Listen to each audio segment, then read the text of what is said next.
Assalamualaikum warahmatullahi wabarakatuh. Alhamdulillah hamdan katsiran thayyiban mubarakan fi kama yuhibbu rabbuna wa yarda. Asyhadu an la ilaha illallah wahdahu la syarikalah wa asyhadu anna Muhammadan abduhu wa rasuluhu la nabiyya ba'dah. Allahumma shalli wa sallim wa barik ala Muhammad wa ala alihi wa ashabihi wa tabi'it tabi'in wa man tabi'ahum bi ihsan ila yaumiddin. Amma ba'du. Alhamdulillah, segala puji atas nikmat yang Allah limpahkan kepada kita semua, para pendengar Anas Radio dimanapun Anda berada. Kembali kita bertemu dalam satu acara live di Radio Anas Streaming, yakni Bincang Usaha Mandiri, atau kita singkat dengan BUM. Sekali lagi kami ingatkan bahwa acara ini adalah satu dari acara live di Anas Radio Streaming untuk memotivasi kami dan antum sekalian agar sama-sama kita memulai bisnis secara mandiri. Insyaallah pada hari Rabu ini 12 Jumadil Awal 1433 Hijriah atau bertepatan dengan tanggal 4 April 2012 Masehi. Insyaallah kembali kita sama super trainer dan motivator kita Bang Andri Marza. Insyaallah pada kesempatan pagi hari ini, tema yang akan kita kupas dan secara rinci nanti dibahas oleh Bang Andri Marza adalah strategi memilih bisnis. Baiklah, kita sapa terlebih dahulu Bang Andri Marza kita. Assalamualaikum Bang Andri. Waalaikumsalam warahmatullahi wabarakatuh. Apa kabar nih Bang di pagi hari ini Bang? Alhamdulillah, ya sangat baik ya. Semoga semua dalam keadaan baik. Masya Allah. Semoga Allah juga menjaga antum Bang, keluarga antum dalam iman dan amal, serta memperkokoh semangat antum untuk sering kali memotivasi kita di tiap hari Rabunya Bang. Nah Bang Andri, kemarin kita sudah membahas di Rabu yang lalu itu dengan tema strategi memilih bisnis. Yaitu merancang strategi bisnis lebih tepatnya. Nah, waktu itu Rabu yang lalu kita sudah membahas untuk merancang strategi bisnis. Nah, di kali ini kita sudah mengambil langkah, yaitu bagaimana strategi memilih bisnis. Nah, Bang Andri, sepertinya ini sudah bicara perbuatan, sudah bicara bertindak. Saya juga ingatkan kepada teman-teman di para pendengar Anas Radio dimanapun Anda berada, dari pertemuan pertama hingga pertemuan saat ini, antum sekalian insya Allah bisa kembali mengulang dan mendengar rekaman-rekaman yang disampaikan Bang Andri Marza melalui alamat Facebook di rekaman Anas, atau nanti bisa ditanyakan di yang messenger kita insyaallah. Nah pada kesempatan kali ini sepertinya kita mulai bertindak Bang, mohon dijelaskan. Baik, alhamdulillahirabbil alamin, hamdan katsiran thayyiban mubarakan fi, asyhadu an la ilaha illallah wahdahu la syarikalah wa asyhadu anna Muhammadan abduhu wa rasuluh. Allahumma salli wa sallim wa barik ala nabiyyina Muhammad wa ala alihi wa sahbihi ajmain. Amma ba'd. Apa kabar para pendengar Anas Radio di seluruh Indonesia? Ya, alhamdulillah. Mudah-mudahan kita semua dalam keadaan sehat dan dirahmati oleh Allah Subhanahu wa taala. Baik, pada pertemuan BUM Bincang Usaha Mandiri ke-6 kali ini, kita akan membahas tentang topik yang berjudul strategi memilih usaha. Nah, jadi setelah pertemuan-pertemuan yang lalu, kita materinya sistematis, mulai dari mengubah cara berpikir, lalu membangkitkan kreativitas kita dalam bisnis, mematahkan mitos-mitos berwirausaha. Nah, kali ini kita akan pasangkan materi strategi memulai dengan strategi memilih bisnis. Nah, kita akan rangkum materi kita di pekan yang lalu. Jadi dalam memulai usaha, Abu Umar ingatkan lagi bahwa kita memulai usaha pada matematika kan. Yang pertama apa yang kita bisa, lalu apa yang dibutuhkan oleh mereka, lalu apa yang di sekitar kita ada, dan siapa yang di sekitar kita bisa. Nah sekarang kita akan lebih fokus lagi kepada barang yang kita pilih. Ya, karena walaupun kita tahu cara memulai usaha, tapi kita bingung dalam memilih barang yang kita pilih, kita akan menemukan kesulitan. Jadi memilih usaha pun ada ilmu, ada tips dan trik ya di dalamnya. Nah, para pengusaha, para motivator bisnis sudah menjelaskan hal-hal yang bisa membantu kita menjadi acuan para pendengar Anas Radio kaum muslimin di seluruh Indonesia untuk memilih bidang usaha. Jadi ada dua hal yang sangat penting. Yang pertama, mungkin hal-hal yang teknis yang kita sebut dengan bidang-bidang yang konvensional. Nah, misalnya para pengusaha itu menyarankan, coba yang pertama carilah bidang bisnis itu yang dia dijual pagi, dapat duitnya sore. Jadi dijual pagi, dapat duitnya sore. Ya, nah, kenapa harus memilih bidang bisnis seperti ini? Karena banyak pilihan-pilihan bisnis yang ternyata kalau kita produksi sekarang, ya lakunya itu memakan waktu yang sangat panjang.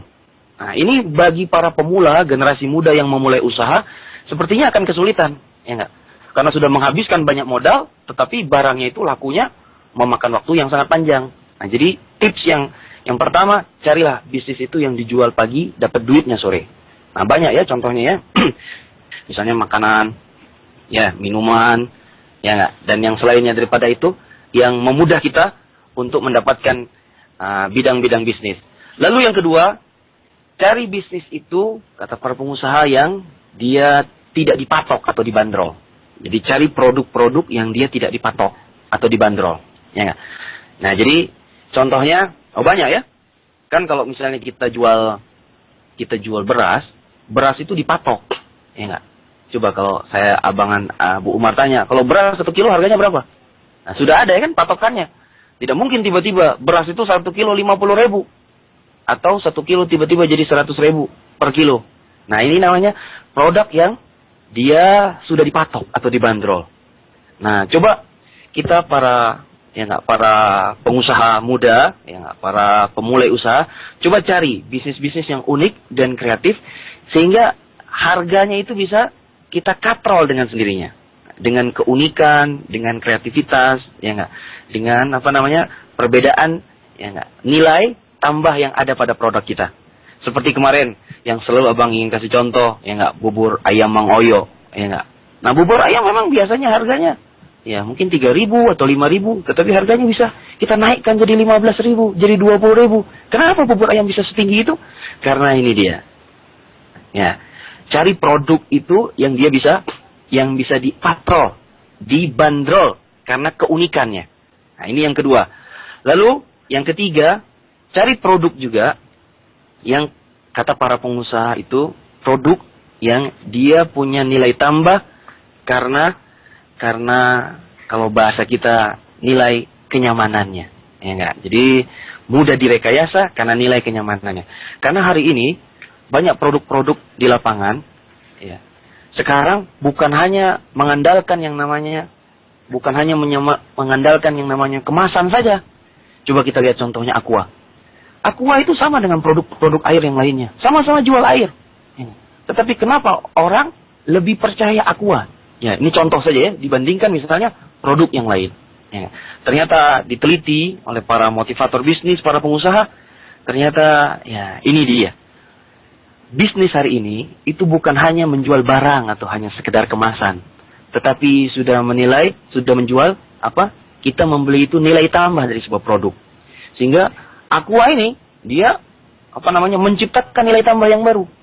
Ya, yang disebut misalnya, nah kalau kita beli Aqua, kita minum Aqua, maka kita akan menjadi lebih sehat. Nah, nilai kesehatan ini luar biasa yang dijual oleh sebuah produk yang bernama Aqua, sehingga orang berbondong-bondong untuk memilih produk air minum kemasan Aqua ini. Ini contoh berikutnya. Jadi kita hal-hal yang seperti ini memilih usaha harus kita pikirkan ya, jangan hanya sekedar barang semata atau menjual kualitas semata. Maksudnya menjual kemasan semata. Baik, itu dulu untuk awal Abu Zur'ah. Kita lanjutkan dengan dialog. Ya. Alhamdulillah sudah ada beberapa tips nih Bang ya untuk strategi untuk memilih bisnis kita. Tadi tentang produknya sendiri, ada yang dijual pagi dapat uang sore. Anak teringat dengan jualan donat waktu di kampus dulu Bang. Yang kedua, produk yang tidak dibanderol. Dan ketiga, produk yang punya nilai tambah sama kenyamanannya.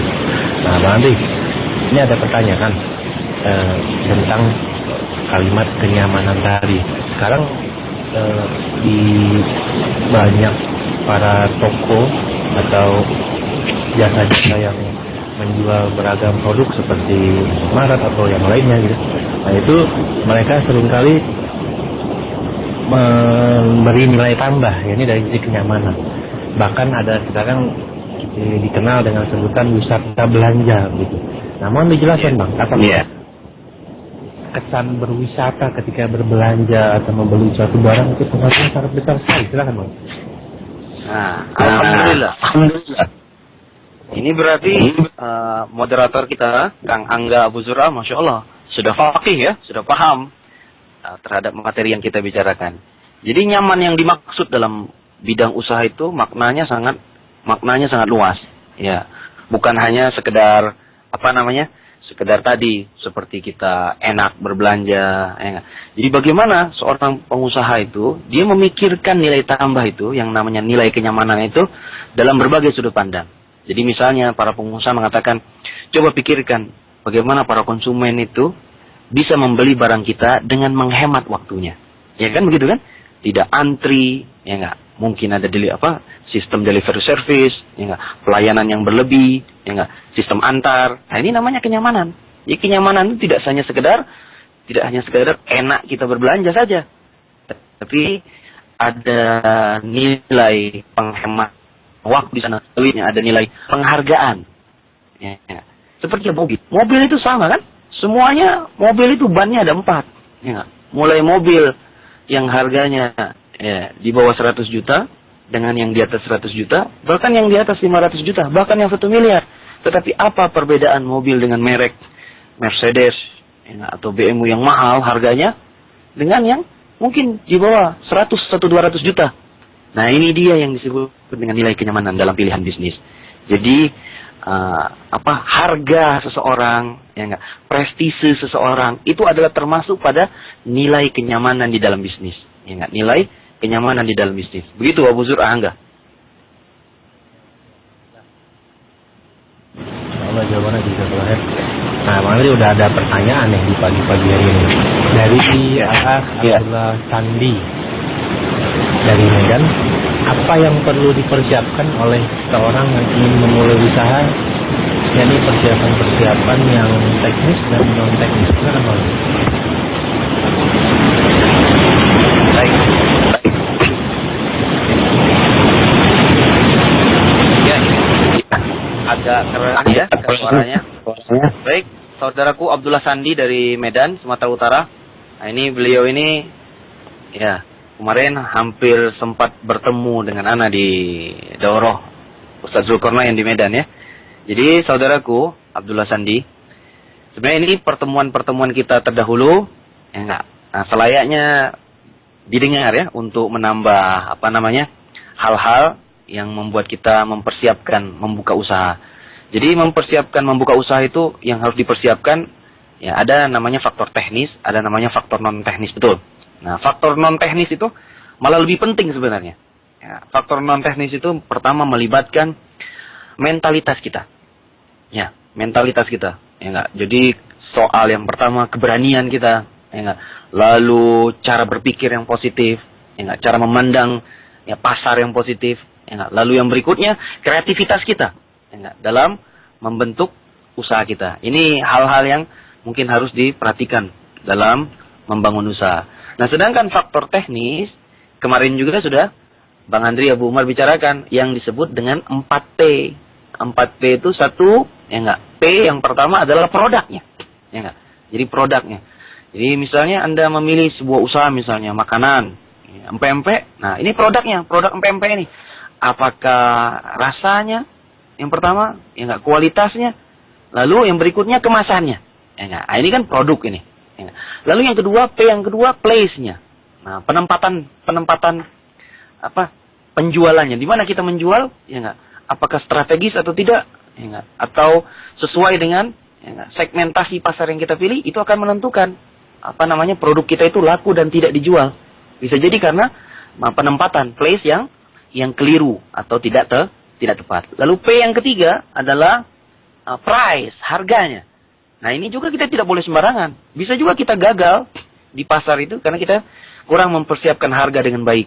Mungkin harganya terlalu tinggi atau harganya terlalu rendah, ya enggak? Sehingga atau harga yang tidak cocok dengan kualitas kita sehingga tidak mampu bersaing di pasar. Ini yang ketiga. Dan yang keempat adalah ini bisa juga fatal yang keempat ini, yaitu P promotion.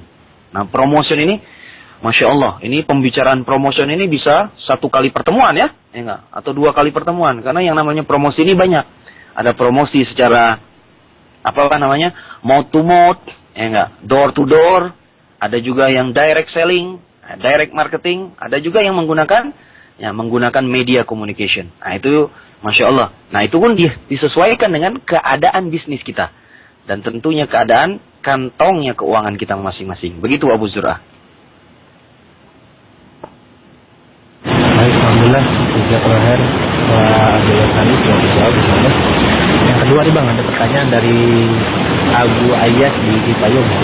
Halo, sepertinya Abu Ayas ini sering bertanya, mudah-mudahan dia mendengar diskusi tadi anak Dia bertanya, tadi disebutkan bahwa pilih produk yang tidak dibanderol. Bagaimana jika jual beras, tapi beras ini keunikannya adalah organik, sehingga harga juga bisa dinaikkan? Apa ini termasuk yang menguntungkan dalam penjualan? Silakan Bang. Iya, Masya Allah. Alhamdulillah ya. Nah, jadi tadi saran Bang Andri tadi, memang dia produk-produk yang sifatnya bisa dibanderol dengan secara secara luar biasa ya. Tetapi produk-produk yang dasar seperti beras tadi, contohnya beras organik tadi, ini juga bisa. Hanya memang tidak bisa kita bandrol melebihi bisnis-bisnis yang contohnya yang Bang Andri tadi sebutkan, yang dia mempunyai nilai tambah yang sangat luar biasa. Karena kan walaupun berasnya kita sebut beras organik ataupun berasnya sebagus apapun kualitasnya, paling peningkatan harga nilai nominal beras itu ya tidak sama dengan produk yang Bang Andri contohkan yang pertama, yang dia punya keunikan yang sangat khusus, ya enggak? Dia secara urf, kebiasaan bisa ditingkatkan secara luar biasa, berkali-kali lipat. Ya Masya Allah, begitu kira-kira. Ya. Ya, alhamdulillah, jazakallahu khairan atas jawabannya Bang. Alhamdulillah Bu Ayas sudah terjawab. Nah, kemudian ada Al-Akh Abu Zikra di Makassar. Tentunya juga Abu Zikra ini sering bertanya nih Bang. Pertanyaannya, Ana bergerak dalam dunia percetakan. Kira-kira tambahan usaha apa yang bisa dilakukan untuk bisa menambah, dalam artian bisa berjalan berbarengan dengan usaha percetakan tersebut tanpa mengganggu usaha percetakan yang sudah Ana jalankan? Tolong berikan contoh. Silakan Bang. Alhamdulillahirobbilalamin. Nah, jadi Abu Zikro kakakku ya di Makassar ini setiap pertemuan kayaknya selalu menongkrongi bincang usaha mandiri ya. Al-Akh Abu Zikro di Makassar. Jadi kita cari diversifikasi bisnis ya enggak? Atau boleh kita sebut dengan ekstensifikasi bisnis ya. Itu pada lini yang sama dengan bisnis kita. Nah, lininya itu, sebutan lininya itu. Jadi kalau misalnya ada yang namanya lini pendidikan, ya enggak? Ada namanya lini, ya enggak? Lini kesehatan, ya enggak? Jadi seputar itu. Ada namanya lini makanan. Ya. Nah, kalau percetakan ini lini terus cek ya hal-hal yang ada di yang ada hal yang bisa mendukung percepatan atau kekuatan pada bisnis ini. Bisa jadi yang pertama adalah pada ekstensifikasi bisnis. Ekstensifikasi bisnis itu yang hubungannya kepada bisnis yang inti itu berkembang dari yang namanya percetakan. Misalnya Bang Andri, Abu Umar kasih contoh, setelah dia punya bisnis percetakan, kenapa dia tidak membuka bisnis penerbitan misalnya. Ya enggak? Beda ya penerbitan sama percetakan. Kalau percetakan itu mencetak, ya enggak? Mencetak spanduk kah? Ya enggak? Mencetak apa? Buku kah? Ya enggak? Mencetak majalah kah? Ya. Tetapi bisnis penerbitan itu hal yang berbeda lagi. Jadi bagaimana dia menjemput bola, mencari perusahaan-perusahaan, mencari mitra-mitra yang ya enggak, atau penulis-penulis, ya enggak, atau apa namanya, banyak media-media yang media-medianya itu ingin kita terbitkan. Jadi kita punya lini bisnis penerbitan dan kita punya bisnis lagi namanya percetakan. Kan begitu. Ini namanya ekstensifikasi, ya enggak. Lalu yang kedua, contoh lagi berikutnya, misalnya kita buka lini, contoh lagi ya, misalnya event organizer. Masya Allah, kan hari ini kan banyak orang-orang yang buat acara, ya enggak, membuat sebuah kegiatan, apakah acaranya seminar kah, ataukah acaranya workshop kah, ataukah acara training kah, yang dia membutuhkan percetakan untuk menjadi mitra bisnisnya. Nah, coba, ya, kalau mampu ya, nah, kita menciptakan sebuah perluasan bisnis dengan dengan membuat event organizer. Ini contoh yang apa namanya? Yang hubungannya kita ada hubungannya lininya sama dengan bisnis percetakan. Lalu yang kedua adalah pada diversifikasinya. Diversifikasinya itu pada bahannya, pada bahan bakunya. Jadi membuat hal yang berbeda. Ya enggak? Nah, contoh percetakan itu kan membutuhkan apa misalnya? Yang namanya percetakan kan pasti ada mesin cetak. Nah, ada kertas, ya enggak? Ya enggak? Ada alat tulis. Ya. Nah, coba kakakku Abu Zikro buat diversifikasi usaha yang hubungannya dengan percetakan. Misalnya dia membuka toko alat tulis. Jadi dia punya usaha percetakan, punya toko kertas misalnya. Luar biasa itu. Jadi cocok sekali, ya enggak? Atau dia membuka toko alat tulis. Nyambung sekali, ya enggak? Atau dia membuka, Masya Allah, yang tadi Bang Andri Abu Umar sebutkan, yang ada hubungannya dengan ya bahan-bahan yang tercetak di sana, ya enggak? Jadi ini bisa membantu ya, lini usahanya supaya cepat berkembang dan cepat berkembang. Akhirnya kalau kita punya usaha seperti ini, maka perputaran usaha kita itu yang jual beli keuangan itu, maksudnya jual beli barang itu, Masya Allah bisa berputar di lini bisnis yang kita miliki saja. Tapi ya Masya Allah ya, harus profesional. Begitu kira-kira Abu Surah Angga. Ya, alhamdulillah. Jazakallahu khairan. Kembali moderator bertanya. Ya. Kalau kita bicara di pagi hari ini, strategi dalam memilih atau menentukan bisnis kita, maka pertanyaannya adalah kapan kita sadar betul bahwa bisnis yang kita pilih itu telah tepat waktunya. Maksudnya, apakah standarnya? Apakah standar bahwa bisnis kita itu telah tepat dan betul kita pilih, yaitu apakah labanya dari sisi keuntungan, atau karena nyaman kita dalam menjalankannya, atau dengan banyaknya pegawai yang sering bertambah, atau bertambahnya harta kita, atau yang lainnya. Jadi apa standarnya? Baik. Wah, ini pertanyaan luar biasa ya. Alhamdulillahirrabbilalamin. Jadi ada beberapa hal ya, yang sangat berpengaruh pada pilihan bisnis kita. Yang pertama, para pengusaha menyebutkan, yang pertama itu letakkan hasrat diri kita itu pada bisnis yang kita pilih. Jadi itu yang pertama. Ya, jadi karena materi kemarin kan, bagaimana cara memulai bisnis? Mulailah dari apa yang kita bisa. Nah, apa yang kita bisa itu kan pedomannya ada dua. Yang pertama minat, yang kedua bakat kita. Jadi, ukuran yang pertama kita harus letakkan hasrat diri kita pada bisnis yang sudah kita pilih. Sebab kadang-kadang bisa jadi memang bisnis itu sudah cocok dengan kriteria-kriteria tadi, pilihan usaha, ya nggak? Kita bandrol sendiri, punya nilai tambah, ya, Masya Allah, punya nilai prestis, punya kenyamanan. Tetapi kalau tidak ada hasrat diri pada bidang yang kita pilih, sepertinya itu akan kesulitan. Lalu yang kedua, ya, kita sesuaikan dengan kekuatan diri kita. Nah, ini kemampuan diri ya. Karena Masya Allah, bisa jadi, ternyata bidang yang kita cocok itu perhotelan. Ya. Tapi kekuatan yang kita miliki tidak cocok. Ya. Punya uang cuma 50.000, punya 100.000, pengen bikin hotel bintang 1 atau bintang 2 misalnya, contohnya. Masya Allah, ternyata terjadi ketidakseimbangan ya pada itu tadi kemampuan yang ada pada diri kita. Itu yang kedua. Yang ketiga, pilihan bisnis bidang usaha yang kita pilih harus kita sesuaikan dengan nilai daya pemasaran dari barang tersebut. Ya enggak? Bisa jadi barang yang kita pilih ya enggak, ternyata pada tempat kita menjual, ya enggak, pada pasar kita, pada segmentasi kita, ya enggak, barang yang kita pilih itu belum menemukan daya pemasaran. Ya enggak? Artinya kalau kita ukur, ya enggak, kita rencanakan daya pemasaran, ternyata Masya Allah, empek-empek itu di daerah Rawamangun kayaknya belum cocok. Empek-empek itu di daerah Depok kayaknya belum cocok untuk dijual di kampung kita atau di kelurahan kita. Begitu kira-kira. Ya. Nah, Abu Zur'ah, ya silakan. Ya, bisa kalau Bang, jawabannya.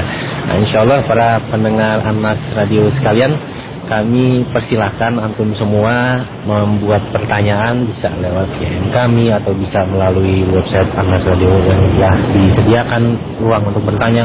Silakan antum sekalian mempersiapkannya. Insya Allah kita akan rehat sejenak dari kajian kita dan dalam 2 menit insya Allah kita akan mulai kembali. Silakan.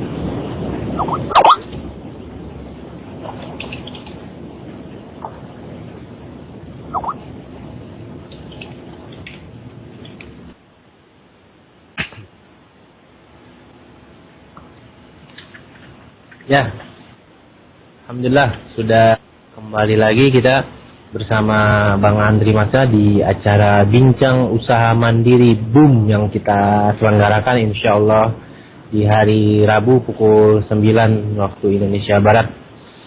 Insya Allah kita kembali kepada Bang Andri Masa. Bang Andri, tadi sudah di awal sudah dipaparkan, mungkin ada teman-teman dari pendengar kita yang sempat luput mendengarkan. Insya Allah tadi kami ulang lagi, Bang Andri Masa sudah menyampaikan tentang strategi dalam memilih dan menentukan bisnis. Ada 3 hal dari segi produk yang perlu diperhatikan. Yang pertama adalah jika produk itu dijual pagi dan dapat uang sorenya, atau dalam sehari itu bisa menghasilkan begitu. Ya, ini produk-produk yang menghasilkan secara cepat. Yang kedua adalah produk yang tidak dibanderol harganya. Maksudnya adalah banyak produk-produk yang dibanderol harganya, untuk memulainya kita agak keberatan karena ada bandrol. Nah, jika ada produk yang memang tidak dibanderol, kita bisa menentukan itu sendiri. Kemudian yang ketiga, produk yang punya nilai tambah karena kenyamanan. Bang Andri juga sudah menyontohkan bahwa jika membeli Aqua, kita akan diberi rasa nyaman oleh produk itu. Ya, ini dari segi kesehatan, dari segi kebersihan, dari segi kualitasnya, gitu kan. Nah, lalu tadi ada juga pertanyaan dari beberapa ikhwan kita dan alhamdulillah sudah dijawab oleh Bang Andri Masa. Nah, kemudian Bang Andri kembali lagi ingin sedikit jelas tentang produk yang tidak dibanderol harganya. Sekarang begini Bang, di lingkungan bisnis saat ini itu sudah menyerebak gitu ya, sudah tersebar bahwa kalau mau mulai bisnis, tepat apa yang dikatakan Bang Andri, kalau mau mulai bisnis dengan keuntungan tanda kutip besar, maka mulailah dengan bisnis yang terkesan tidak ada bandrolnya di daerah itu. Misal, ada satu barang waktu itu saya ingat sekali, alat pijat yang seperti bentuk ikan gitu loh, ikan lumba-lumba kalau nggak salah. Nah, sejak dia keluar, itu barang ini tidak ada di pasaran. Nah, ada beberapa orang dan kebetulan itu juga ikhwan kita sendiri, dia menjual dengan harga yang cukup tinggi karena pasaran tidak ada.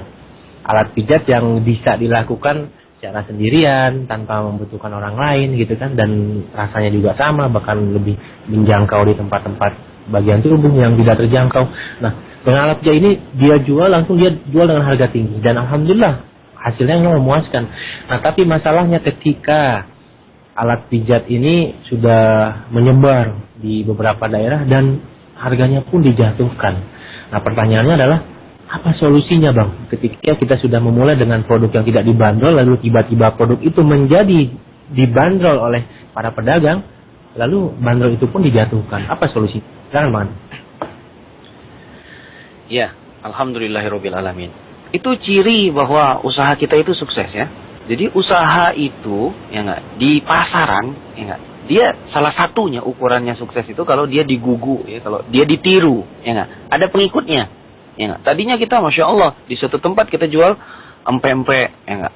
Nah, empek-empek lagi ya. Atau misalnya kita jual apa, misalnya soto ayam. Nah, di satu tempat. Nah, kalau tempat itu sukses, pasarnya Masya Allah menjadi bertambah, orang yang hadir pun banyak, ya enggak? Mesti kita akan ditiru oleh orang. Apakah ditiru pada bahan ininya, pada produk penjualannya, atau pada pasarnya. Bisa jadi ketika kita buka soto ayam di tempat itu, nanti di sebelah-sebelahnya akan ada orang yang jual. Jual mie ayam kah? Ada yang jual apakah? Batagor kah? Ada yang jual apa namanya? Ya macam-macam. Ya enggak? Itu hal yang menandakan bahwa memang bisnis itu sukses. Dia bisa, ya enggak, seseorang ini berhasil menciptakan pasar di tempat tersebut dengan produknya. Nah, harusnya kita dengan materi-materi yang terdahulu, kita seorang pengusaha muslim ini harus tetap optimis ya, tetap optimis. Jadi kita jangan merasa wah, apa namanya, banyak pesaing kita, ya, banyak kompetitor. Akhirnya saya, Masya Allah, saya tidak mau berjualan lagi, lemah berjualan, ya enggak? Salah. Jadi harusnya kita semakin optimis dan semangat pada produk kita. Nah, yang harus kita lakukan, yang pertama, seperti yang Abang Abu Umar Andri sarankan tadi kepada Abu Zikro Makassar, coba kita pikirkan bagaimana kita mengekstensifikasi atau mendiversifikasi usaha kita. Ya enggak? Jadi jangan cuma mengandalkan dengan yang namanya alat pijat. Ya enggak? Ya memang itu Masya Allah kita tidak bisa apa namanya melupakan ya, mengindahkan apa pesaing-pesaing bisnis kita. Itu hal yang lumrah. Ya enggak? Hal yang terjadi dimanapun kita berada. Kalau bisnis kita itu sukses. Tapi coba kita pikirkan apa yang bisa kita tambah, nilai tambah dari alat pijat kita. Nah, alat pijat ini atau apapun produk Anda, hari ini orang nilai jual yang bisa kita yang bisa tambah yang pertama pada layanan jasanya, layanan servis, ya, layanan servisnya. Lalu yang kedua adalah pada layanan informasinya. Nah, dua hal ini. Karena Masya Allah, itu disebutkan ya. Karena banyak orang sekarang berpikir, kalau ingin menambah pendapatan, ya enggak, diperlukan uang untuk menghasilkan uang. Nah, ini cara berpikir yang kuno sekali. Ya enggak? Diperlukan uang untuk menambah uang. Tetapi sekarang, karena konsep pasar itu sekarang sudah konsepnya informasi dan jasa. Jadi kita mengembangkan bisnis kita yang sudah mentok tadi, dengan dua hal tadi. Jadi pengembangan pada yang namanya layanannya, servisnya. Yang kedua pada layanan, pada yang namanya apa? Informasi. Nah ini coba dikreasikan pada bisnis kita. Atau ya enggak, kalau betul-betul sudah mentok, ya tidak perlu kita paksa ya. Ya karena akan menjadi stres, menjadi tertekan.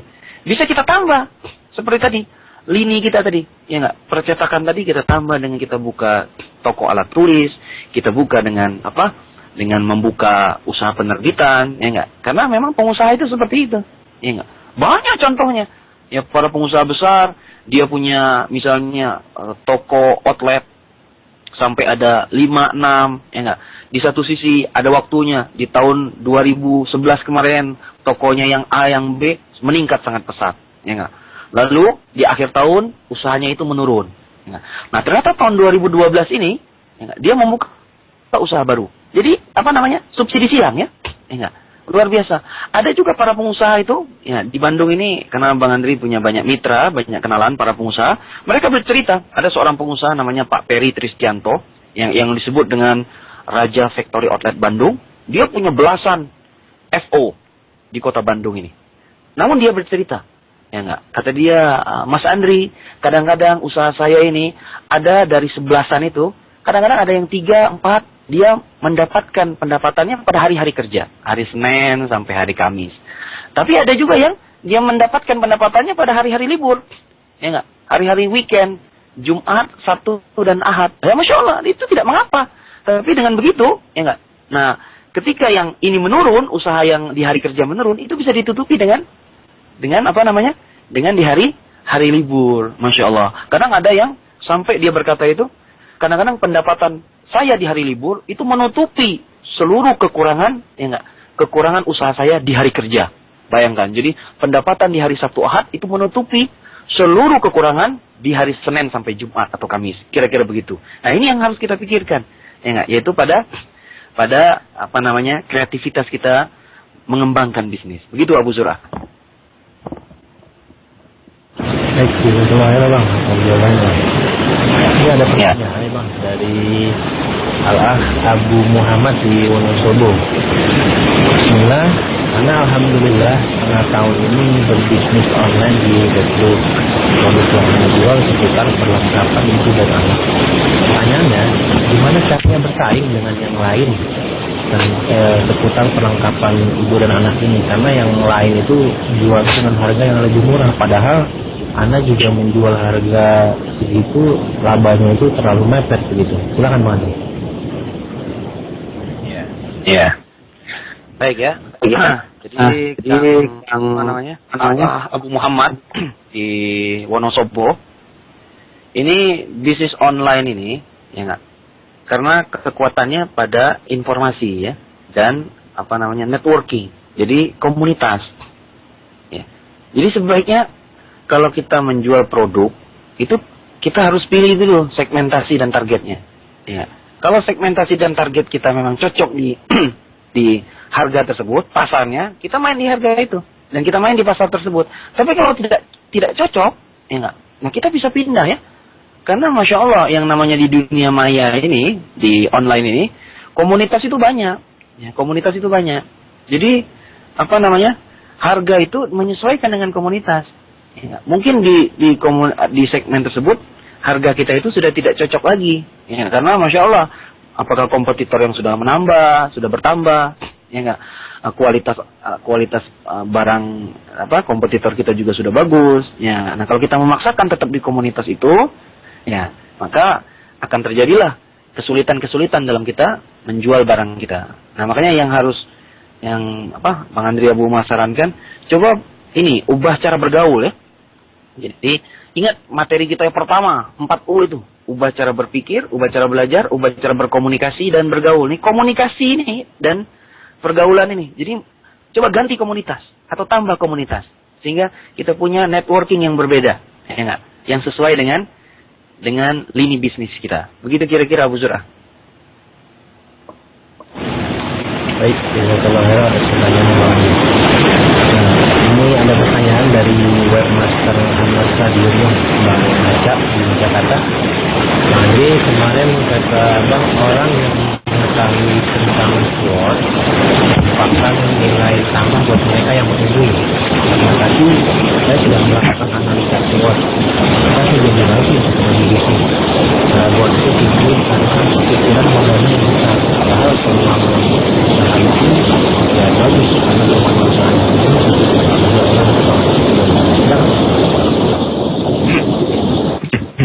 Baik, ini pertanyaannya agak ada terganggu tadi. Jadi ini Kang Aca, Masya Allah pertanyaan luar biasa tentang SWOT di pertemuan yang lalu. Nah, memang SWOT yang sudah kita lakukan atau apapun namanya, rencana bisnis, ya enggak, nah analisa bisnis. Nah, ini harus diikuti dengan yang namanya ya analisa pasar, ya enggak, analisa kebutuhan pasar. Sebab terkadang bisa jadi kita SWOT itu cuma pada produk kita semata, ya enggak. Jadi kita SWOT itu cuma pada produk saja, produk kita sendiri dan pada kemampuan kita. Tetapi harus kita segitigakan dengan apa yang terjadi di pasar, ya enggak. Jadi keadaan pasar, ya enggak. Keadaan pasar itu malah bisa jadi yang paling mempengaruhi dari semua yang kita analisa, apakah itu produk dan kemampuan kita sendiri, ya, mentalitas kita dan sebagainya.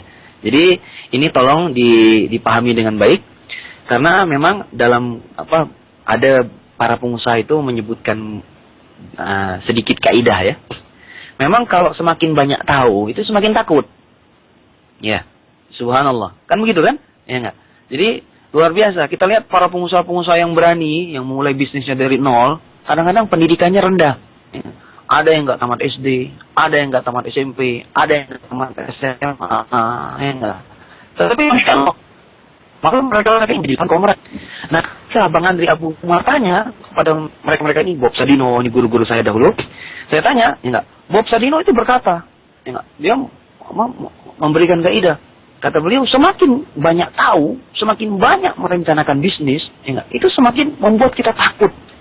Semakin membuat kita tidak berani memulainya. Karena kita tahu, di sini nanti pasarnya begini, nanti begini. Jadi ada ketakutan-ketakutan. Ya, nanti harganya tidak bersaing, nanti kemasannya kurang bagus. Jadi akhirnya gara-gara semakin banyak analisa, semakin banyak kita tahu, semakin tidak jadi kita buka usaha. Nah, ternyata dalam sudut pandang ini ada betulnya juga perkataan Bob Sadino tersebut. Ya, kira-kira begitu.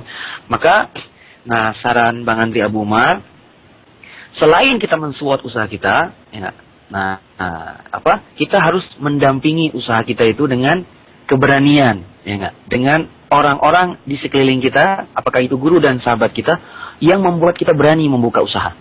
Nah, kalau kita tidak punya, nah ini akan sedikit agak kesulitan. Sehingga kita tidak bisa mewujudkan rencana bisnis kita yang sudah kita analisa, ya enggak? Sampai analisanya 50 lembar atau 100 lembar. Padahal usahanya cuma, ya enggak, bala-bala atau bakwan. Ya, masa usaha bakwan saja sampai dianalisa 100 poin? Masya Allah, akhirnya membuka usaha bakwan, kita tidak berhasil karena terlalu banyak analisa. Begitu kira-kira Abu Zur'ah. Saya lucu juga Bang. Iya, analisanya sampai berlembar-lembar. Bahkan nanti khawatirkan dia juga bisa minta masukan ke pengusaha-pengusaha besar di PT usaha untuk melakukan usaha Bang. Baik. Ada pertanyaan lagi dari Ukti Rizka di Bandung. Bang Andri. Ya. Mau tanya, saudara Ana sudah mulai usaha donat ke pasaran baru, kan, tapi sudah mundur karena dia merasa persaingan yang tidak sehat. Ada pedagang di sana yang menjual dengan tidak jujur, dengan menggunakan bahan berbahaya. Dengan bahan yang sama mereka bisa menjual donat jumlahnya lebih banyak dan lebih enak dan lebih murah. Gitu. Beliau ingin tetap jualan, saudara saya itu, tapi sudah pesimis sendiri. Nah, bagaimana solusinya Bang untuk mengatasi permasalahan tadi? Juga semoga khairan. Silakan Bang. Baik ya. Ya, alhamdulillah. Memang ini terjadi di hampir banyak tempat di negeri ini. Ya, karena masya Allah. Karena kalau kita mengharapkan semua kompetitor kita, pesaing kita itu jujur, ya kita tidak punya kemampuan untuk itu ya. Ya, subhanallah, karena kemaksiatan, ketidakjujuran, kezaliman itu terjadi di mana-mana. Nah, kalau kita mampu ya untuk memberitahukannya, untuk menasihati ya kompetitor kita tersebut dan kita punya kekuatan, masya Allah itu afdal sekali. Ya, berarti kita bisa mengatur, ya kita bisa menjaga ya persaingan di tempat tersebut, di negeri tersebut, di wilayah tersebut tetap sehat. Ya, sehingga terjadi koordinasi. Kadang-kadang ada juga ya, bukan hanya sekedar lawan dari produksi yang lain.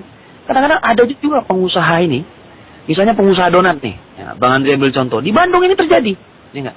Dia punya sales, ya enggak? Punya karyawan, punya sales, yang salesnya aja saling bersaing menzolimi di antara mereka, ya enggak? Subhanallah, karena ini pengusaha yang, masya Allah. Jadi menjadi seorang pengusaha itu tidak hanya sekedar tahu memilih bisnis, tahu memulai bisnis, sekedar berani-berani saja, tapi harus belajar ilmu manajemen yang profesional, ya enggak? Sehingga mengatur bagaimana karyawannya, mengatur produksinya, mengatur salesnya, mengatur keuangannya. Ada kejadian, ya enggak? Sebuah pengusaha donat yang salesnya ini, masya Allah, tidak terkoordinasi. Akhirnya mereka saling berhantam, ya enggak? Saling, masya Allah, saling istilahnya ya bertengkar karena tidak dikoordinasikan. Jadi bertumpuklah penjualan sales donat, ya enggak, para sales donat di suatu wilayah, ya enggak. Sedangkan di wilayah yang lain itu kosong, ya enggak. Di satu kelurahan kosong, tapi di satu kelurahan bertumpuk sampai 7 sales donat dari perusahaan beliau tersebut. Nah ini kan masya Allah manajemen yang kurang baik dan kurang profesional. Nah kalau kita mampu seperti itu, alangkah lebih baiknya kita memberi nasihat, ya enggak, untuk memberitahu kepada perusahaan donat tersebut atau sales tersebut untuk mengatur ya kompetisi dengan kita itu penjualan yang lebih sehat, yang halal dan yang thayyib bagi kaum muslimin secara keseluruhan. Ini yang pertama. Nah, yang kedua, yang Abang ingin sampaikan, tetap kita harus fokus kepada bisnis kita. Ya, tetap kita harus fokus kepada bisnis kita.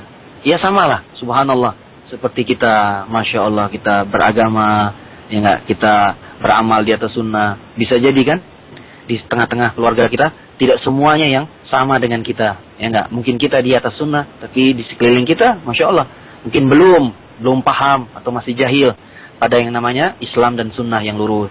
Nah ini kan sama sebenarnya tantangannya dengan kita menjual donat di tengah-tengah orang yang menjual donat secara tidak sehat, tidak jujur. Ya, masya Allah. Yang harus kita lakukan, ya selain yang cara yang pertama tadi, kalau kita mampu, kita memperbaiki diri kita dulu. Ya, tetap aja optimis, tetap pesimis, ya enggak.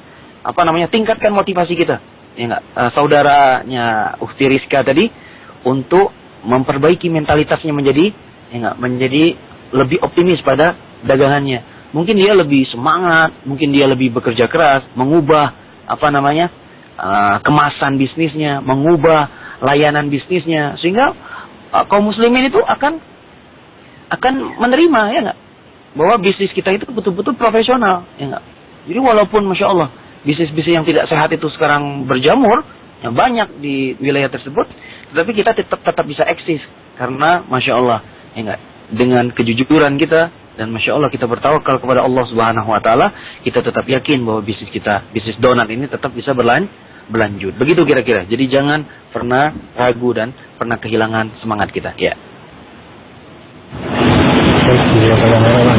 Ada lagi pertanyaan Bang dari Al-As Umayyad di Sidrap, Sulawesi Selatan.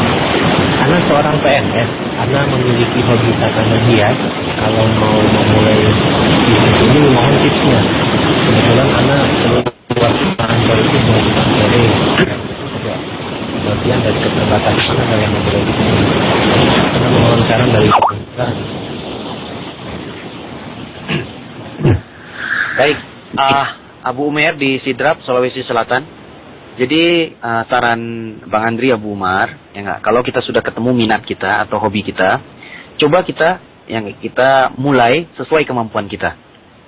Ya, sesuai kemampuan kita. Maksudnya kemampuan keuangan, kemampuan kita kalau kita mampu mengelola dan dengan kantong keuangan kita untuk mengisi 2 atau 3 tanaman hias dulu, kita mulai dari 2 dan 3. Ya. Nah, coba kita tawarkan kepada orang-orang di sekitar kita, ya, yang mampu menilai usaha kita. Ya, siapa tahu terdapat dukungan atau minat yang sama, ya enggak. Atau tadi kita coba jual di pasar yang kita survei dulu, apakah itu cocok dengan segmentasi tanaman hias kita. Nah, jadi cobalah, ya, keluarlah, ya, pergunakan otak kanan. Jangan cuma tetap menunggu, ya, tapi kita menjemput, ya enggak, menjemput apa yang kita ingin jual itu di pasar. Jadi coba kita survei pasar, lalu kita cari, ya enggak, para teman-teman, mitra-mitra yang sama menjual tanaman hias dengan kita, lalu kita banyak bertanya, ya enggak. Nah, itu pintunya banyak bertanya. Lalu dari situ kita bisa mengukur kemampuan kita, kemampuan produk kita, dan kemampuan pasar kita. Sehingga tanaman hias itu, Masya Allah, layak kita jual di tempat tersebut. Ya, sesuai kemampuan kita. Begitu kira-kira. Baik, Bang. Ada lagi pertanyaan dari Al-As Raden Sunan di Yogyakarta.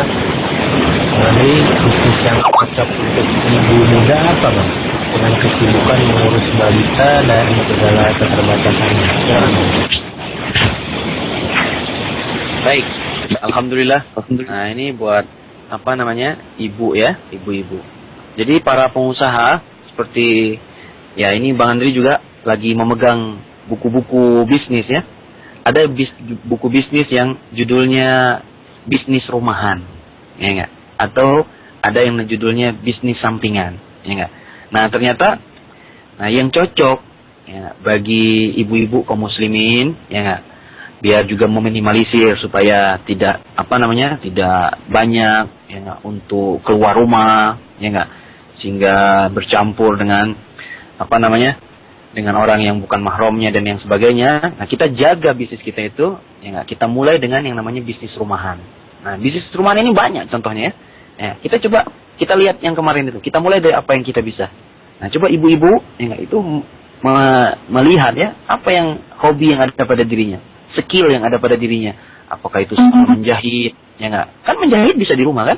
Ada skill misalnya membuat kue, ya enggak? Bisa di rumah. Jadi mulailah dari sesuatu yang bisa kita kerjakan di rumah, ya enggak? Nah, subhanallah, sampai yang namanya ya bisnis online sendiri, malah itu lebih enak di rumah. Ya, di rumah. Dan sekarang dengan berbagai fasilitas, ya enggak? Masya Allah, teknologi, ya enggak? Dengan bisnis rumahan ini, ya, malah banyak sekali para kaum muslimin dari kalangan perempuan itu bisa sukses dan memulainya dari rumah. Dan itu contohnya sangat banyak ya. Ya enggak? Contohnya sangat banyak. Bahkan para pengusaha sukses yang besar, bahkan di kalangan laki-laki pun, itu mulainya dari rumah. Ya nggak? Memulai bisnis itu dari gudangnya atau dari garasinya sendiri. Dari garasinya sendiri. Ya nggak? Apakah itu bisnis potong rambut kah? Ya nggak? Bisnis produksi makanan kah? Ya nggak? Atau bisnis penjualan apa tadi? Ya nggak? Konveksi dan sebagainya, itu bisa kita mulai dari rumah. Begitu Abu Zur'ah. Ini ada pertanyaan lagi, mungkin pertanyaan terakhir di pertemuan ini dari Pak Mahendra Dali di Jakarta. Assalamualaikum warahmatullahi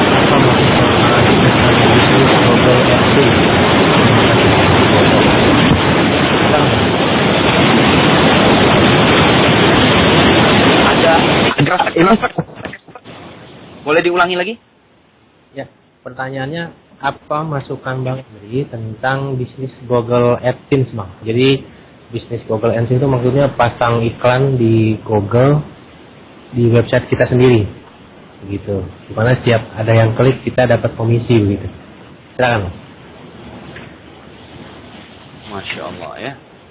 Nah ini ya bisnis yang seperti ini sampai saat ini Bang Andri Abu Umar belum mendapatkan jawaban dari guru-guru kita ya. Nanti insya Allah, wallahu alam, saya akan coba tanyakan bisnis mengiklankan di website ini kepada Al-Ustaz Zulkarnain dan yang selainnya. Mudah-mudahan kita ada jawaban ya untuk hal yang pasti seperti ini.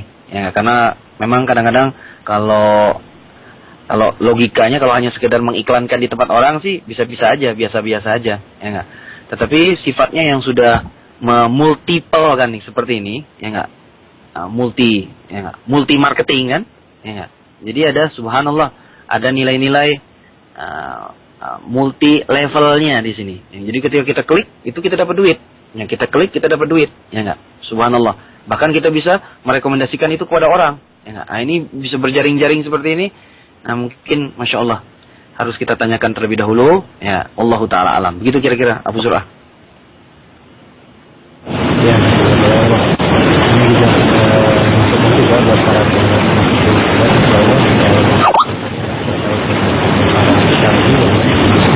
Insya Allah kita akan ajukan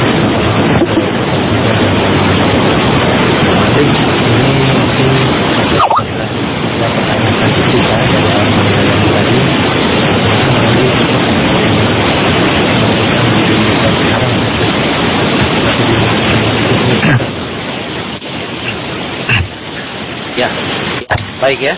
Jadi para pendengar Anas Radio, kaum muslimin dimanapun Anda berada di seluruh Indonesia.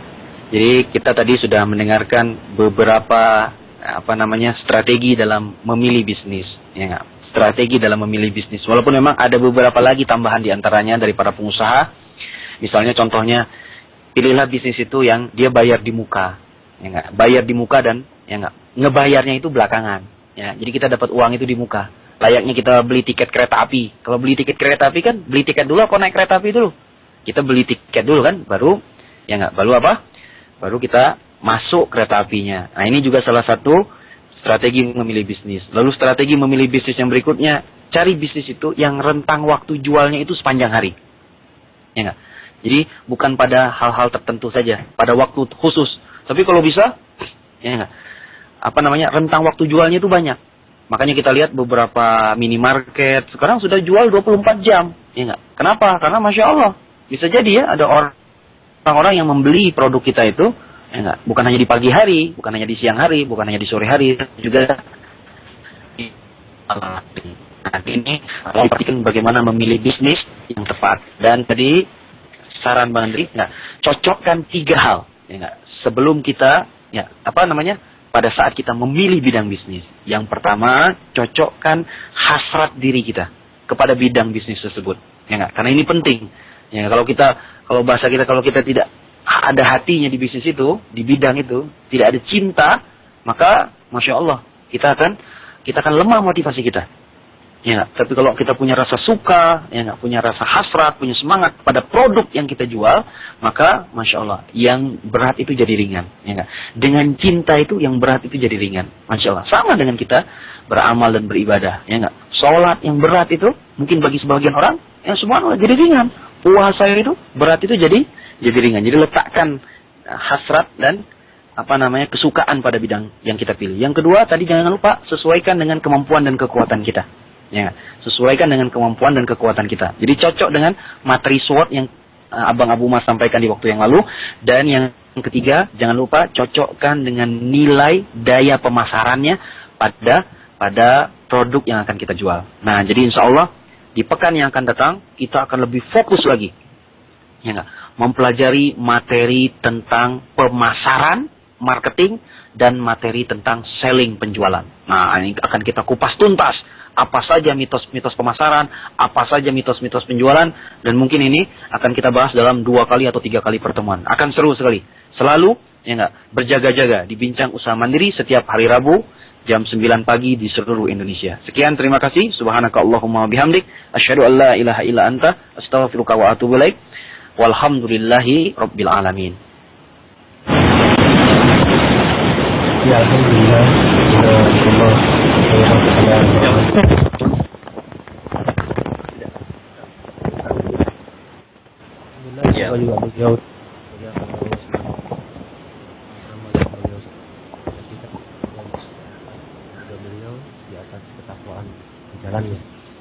Alhamdulillah para pendengar Anas Radio sekalian, insyaallah di pertemuan mendatang kita akan melanjutkan acara bincang mandiri kita insyaallah, dan beberapa pengumuman akan kami sampaikan terkait dengan kajian live di putar taklim kita Rabu pada hari ini pada zuhur di Perpustakaan Nasional Jalan Salemba Raya bersama Al Ustadz Muhammad Yahya dengan pembahasan akidah. Pengumuman yang kedua, hari Sabtu esok insyaallah pukul 9 waktu Indonesia Barat hingga zuhur di Masjid Al-Itisam Sudirman akan dikaji kajian akidah, akhlak, dan fikih yang dimulai tema fikih nikah oleh Al Ustadz oleh Ustadz Rizki dan Ustadz Abdurrahman Mubarak. Kemudian pengumuman yang ketiga di hari Ahad ini insyaallah pukul 10 seperti biasa, kajian di Nurul Irfan Universitas Negeri Jakarta Rawamangun dengan pembahasan akidah dan fikih bersama Ustadz Ja'far Soleh dan Ustadz Arif. Insyaallah kepada para pendengar Anas Radio sekalian, silakan antum hadiri kajian yang sudah kami umumkan di atas, dan insyaallah jika tidak ada kesempatan untuk menghadirinya karena kesibukan atau hal lainnya, Anas Radio akan menyiarkannya secara live di dalam acara kajian-kajian live Anas Radio insyaallah. Baik, itu saja yang bisa kami sampaikan pada pertemuan kali ini. Mohon maaf jika ada yang salah dari kami dan dari syaitan, dan yang benarnya hanya dari Allah Subhanahu wa taala. Kami undur diri. Subhanaka Allahumma wa bihamdika, asyhadu an la ilaha illa anta, astaghfiruka wa atubu ilaik. Assalamualaikum warahmatullahi wabarakatuh.